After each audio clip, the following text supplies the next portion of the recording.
Ny resantsika androany moa dia toy ny zava-niseho teny Ambohimalaza ka ny vokatry ny analizy izay nalefa tany France tany amin'ny service de toxicologie spécialisé ary vitan'ny professeur spécialiste en toxicologie SONI izay sady expert judiciaire eo amin'ny cour d'appel any France. Ny amin'ny analyzy ohatran'ny to moa dia eo amin'ny 3 herinandro ka hatramin'ny 4 herinandro vao hita amin'ny valiny satria mbola maro ireo étapes izay tsy maintsy andalovana vao hita izay singa mety ho hitantsika ao amin'ilay prélèvement izay nalefa ary koa avy eo mbola misy ny fanamafisana ny résultat. Tsika moa zao dia taorian'ny 3 herinandro mahery kely no azo ny valiny. Ny prélèvement izay nalefa moa dia ny rà. Eo ihany koa ireo ambin-tsakafo izay tao anatin'ny vavoniny marary ary nahitana singa izy ireo izay singa tsy fahita amin'ny sakafon'olombelona ary indrindra singa tsy fahita ao anatin'ny vavon'olombelona.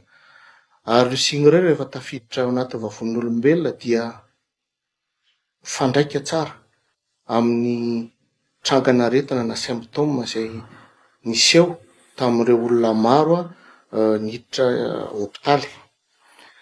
Nisy moa ny ahiahy izay nandeha niresaka hoe botulisme ilay izy.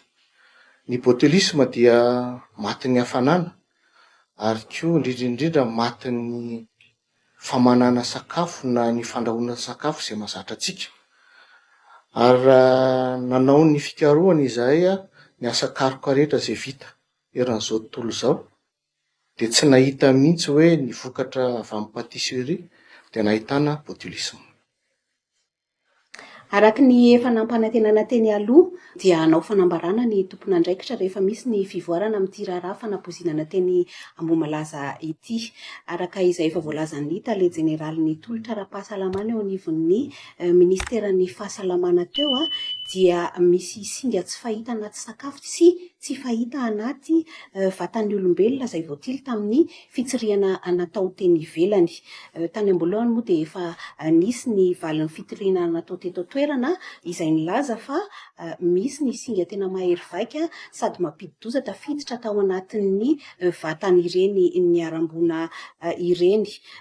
Manamafy izany fa tena fanapoizinana na empoisonnement no tranganisy tamin'ity raharaha ity. Eto izany dia manambara izahay fa mitohy ny fanadihadiana sy ny fanotonana izay atao eo anatrehan'ny mpitandron'ny filaminana ny zandarmarim-pirenena sy ny polisy-pirenena ary eo anatrehan'ny mpitsara mpanao famotorana. Misy ny finday izay nalaina ho atao fitsirihana, misy ny olona maromaro izay natsoina ho atao fanadihadiana. Amafisina hatrany moa fa izahay aty amin'ny fisarana dia tsy afaka amboraka ny tsiambaratelon'ny fanadihadiana. Na izany aza nefa dia tsara ihany ny anaovana an'izao fanazavana sy fanambarana izao mba tsy atopo-trano miono anareo mpanaraha-baovao. Eto dia mirary fahasalamana tanteraka ho an'ireo izay mbola ao anatin'ny fitsaboana ny tenanay.